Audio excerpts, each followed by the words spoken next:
История Эй-Джея началась в маленьком городке, где солнечные дни чередовались с короткими дождливыми периодами.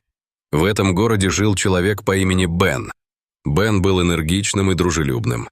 У него была хорошая работа и замечательная семья.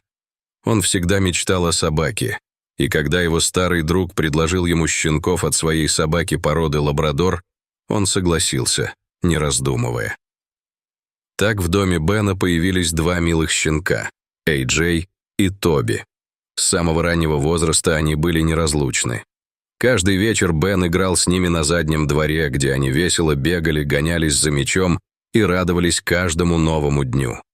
Эй-Джей всегда был более настойчивым, и, казалось, именно он был старшим братом, который заботился о Тоби и защищал его от любых бед.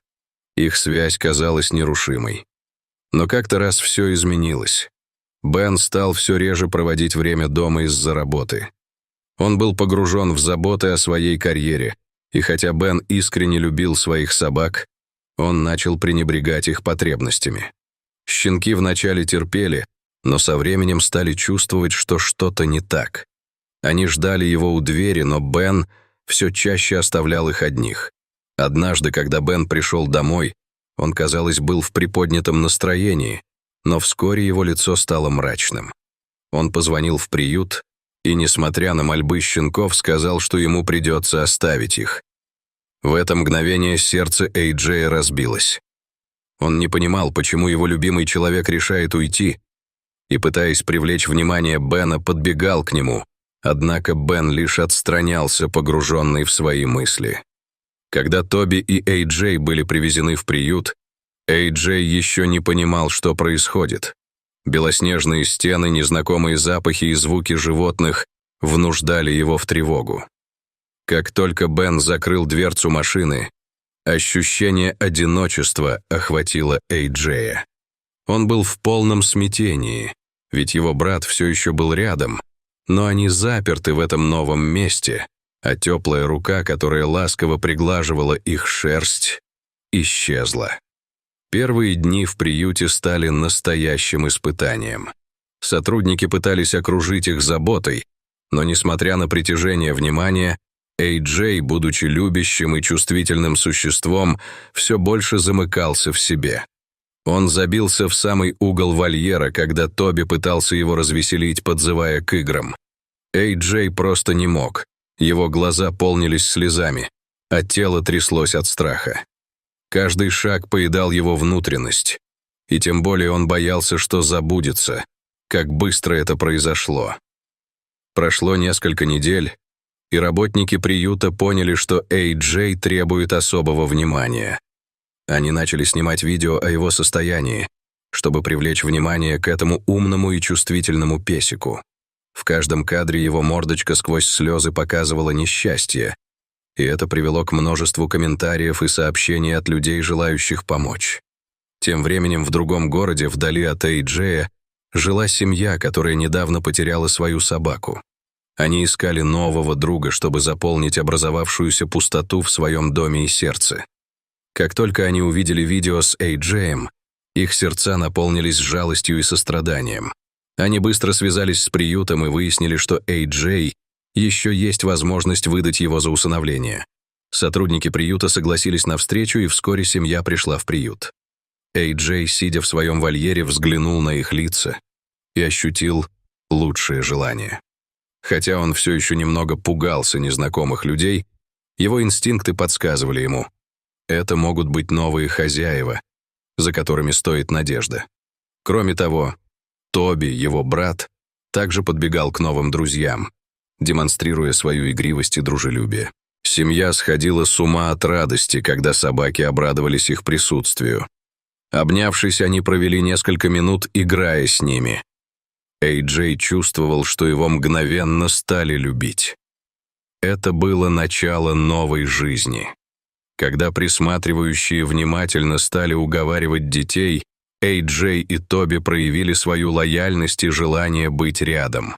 После нескольких встреч и пробных прогулок семья «Скорость согласия» пришла в приют, и Эй-Джей с Тоби были легкоступками в новом доме. Сначала они немного волновались, Но вскоре оккупировали новый диван, уютный и теплый, с круглыми мягкими накладками. С каждой минутой эти животные становились частью человеческой жизни. Команда сидела на полах и телевизоре и делила их радость. Лесные прогулки, прогуливания на свежем воздухе, забавные игры на шоколадных подушках с детьми принесли ощущение семейного счастья, приносившие жизненные волны. Эй-Джей быстро научился адаптироваться.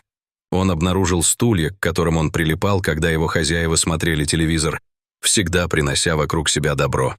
Новая семья открыла для него мир ласки и заботы, о которой он никогда не мечтал.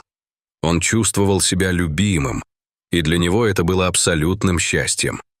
Несмотря на новые счастливые моменты, по мере роста счастья поднималась печаль. Братство Эй-Джея и Тоби не ослабевало, и проходили свободные минуты, когда они могли быть рядом, напоминали потерянные дни. Это было время, когда любовь возвращалась, располагаясь во всех закоулках их сердца. Несколько недель спустя была запланирована семейная прогулка в парк на пикник, и вся семья была в полном восторге. Эй-Джей и Тоби с радостным лаем прыгали вокруг и смеялись, наслаждаясь каждым моментом. Дети в восторге бросали мяч, и собаки мчались следом, дружно играя друг с другом, как если бы не было никаких разлук и печалей. Солнечные лучи мягко касались их мордочек, а ветер игриво трепал их шерсть. Дети смеялись, собаки радостно лаяли, и каждый член семьи чувствовал себя полным счастья.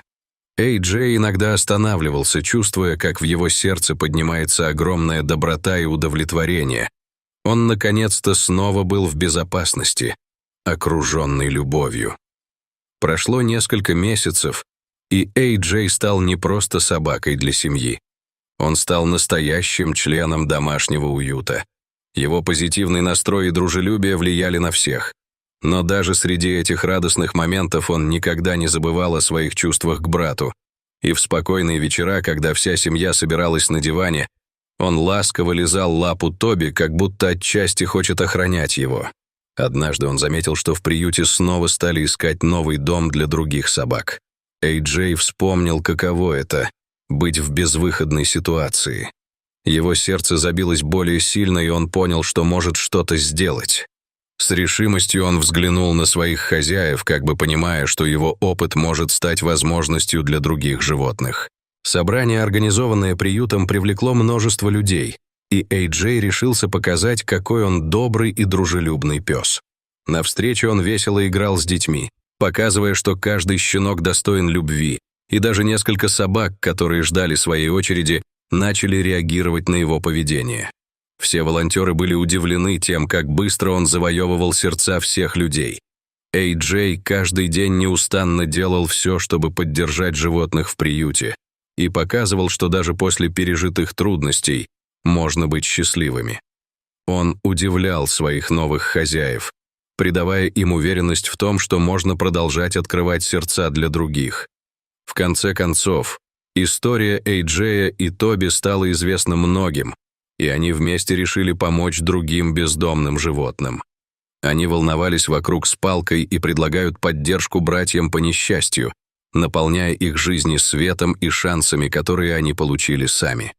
С каждым новым днем Эй-Джей и Тоби становились настоящими вестниками надежды, показывая всем, что жизнь полна радости, как только вы обретаете семью, которая сможет полюбить вас без условий. И теперь, быть может, маленькому Эй-Джею суждено было сыграть роль основного героя в создании множества историй любви и счастья для всех собак, которые еще ждали своего счастья. Когда все поистине завершилось, Эй-Джей понял, что он не просто собака, а символ надежды и веры в доброту. Он обрел что-то большее, чем просто семью. Он обрел свое предназначение. С гордостью и любовью Эй-Джей принял это, зная, что вместе с братом Тоби они всегда будут находиться на стороне добра и счастья, отвечая на счастье другими.